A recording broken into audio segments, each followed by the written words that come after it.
dari pesan saya selanjutnya bahwa pada akhirnya ini dalam kedua ini pesan kemanusiaan.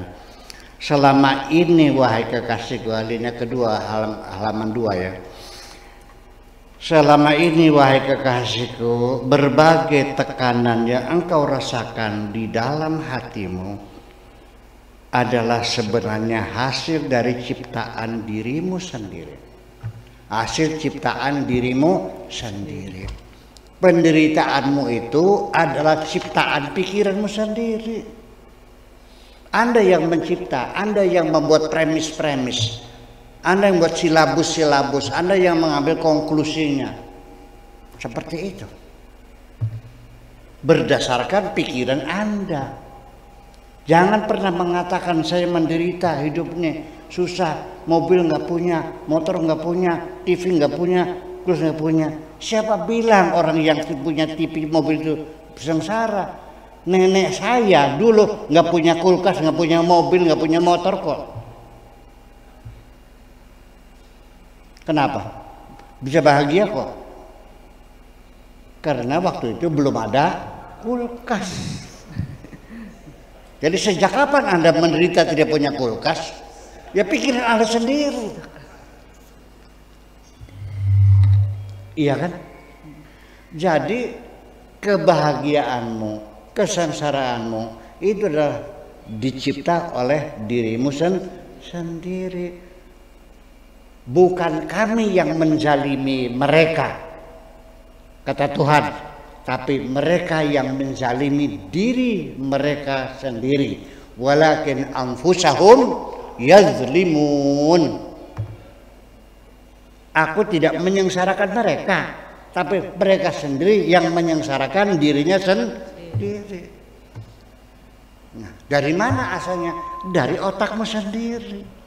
Karena hidupnya terlalu banyak keinginan, maka selama hidup kamu tidak pernah merasa berkecukupan, selalu kekurangan terus. Kenapa? Karena keinginannya terlalu banyak.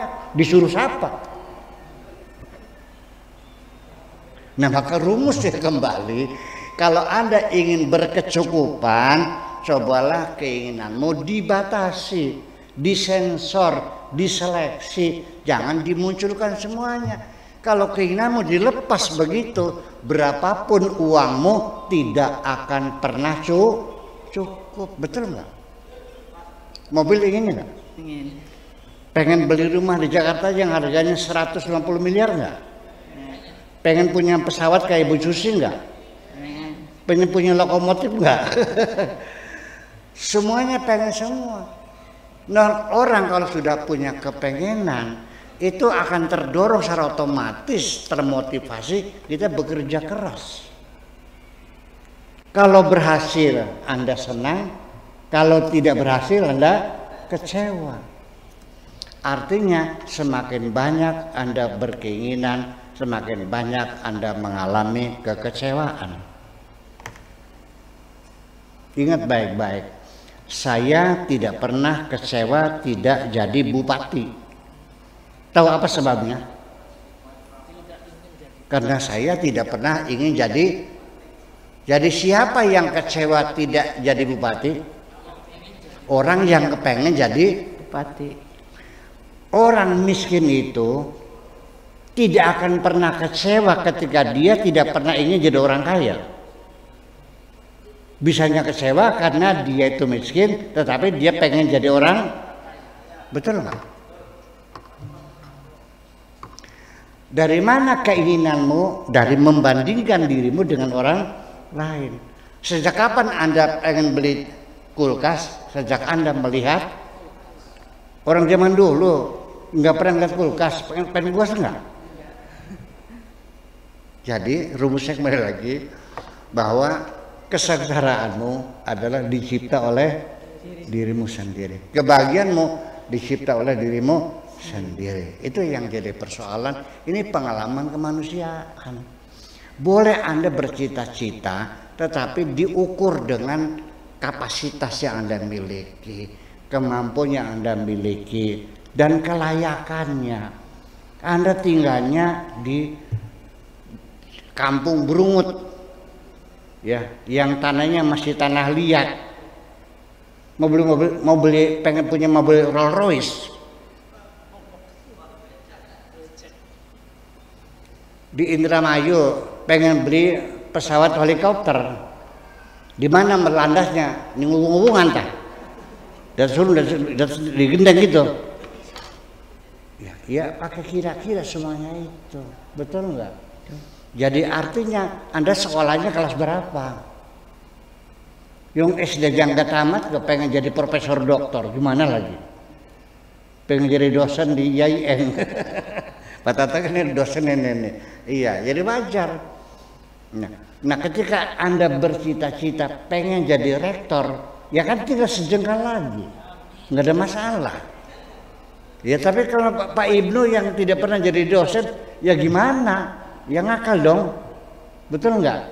Nah itu semuanya jangan sampai karena banyak keinginan ternyata akhirnya hidup Anda tidak nyaman, selalu kekurangan, kurang. Kapan cukupnya? Selagi Anda punya keinginan banyak tanpa disensor, maka berapapun uangmu tidak akan pernah cukup. Keinginan itu perlu diseleksi, mana yang paling penting, mana yang penting, mana yang agak penting, mana yang tidak penting. Mesti ada skala prioritas. Harus tidak boleh tidak dalam hidup ada skala prioritas. Dua orang pinjam uang sama saya. Mbak Ani buat sekolah anaknya, Pak Tato buat beli obat. Mana dulu? Obat. Buat sekolah apa? Beli obat dulu. Obat. Paham?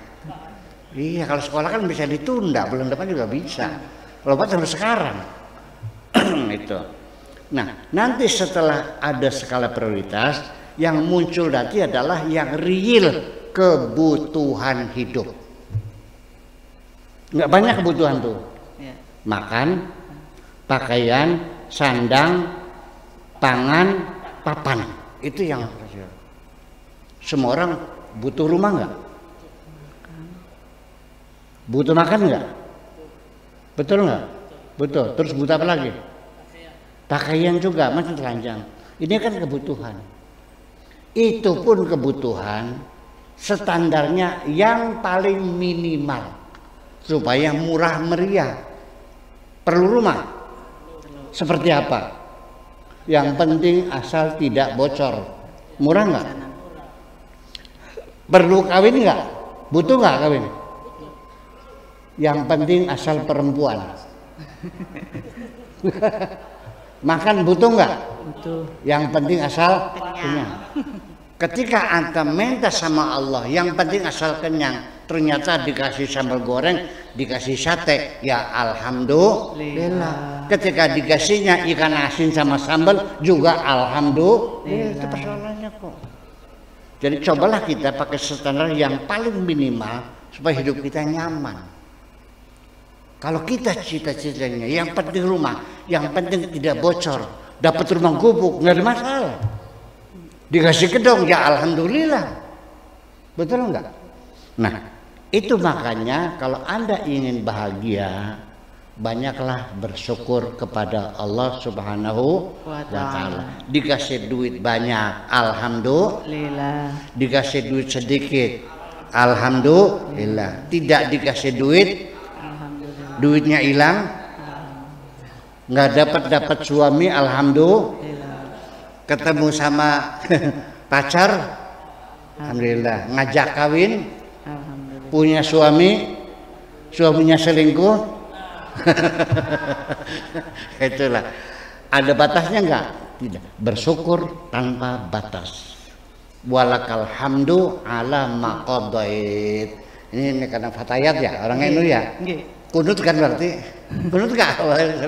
Nah, di dalam kunut ada ucapan walakal hamdu ala ma qadait. Kami selalu memujimu ya Allah apapun keputusanmu. Ini komitmen kita. kita selalu memuji Allah apapun keputusannya. Walakal hamdu alama qadait. Dikasih duit banyak, alhamdulillah. Dikasih sedikit, Alhamdulillah. Tidak dikasih duit, duitnya hilang. Siap begitu?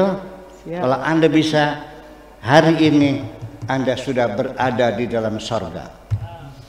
Wa akhiru da'wahum anilhamdulillahi rabbil alamin. Gitu aja. Makasih. Assalamualaikum warahmatullahi wabarakatuh. Waalaikumsalam warahmatullahi wabarakatuh.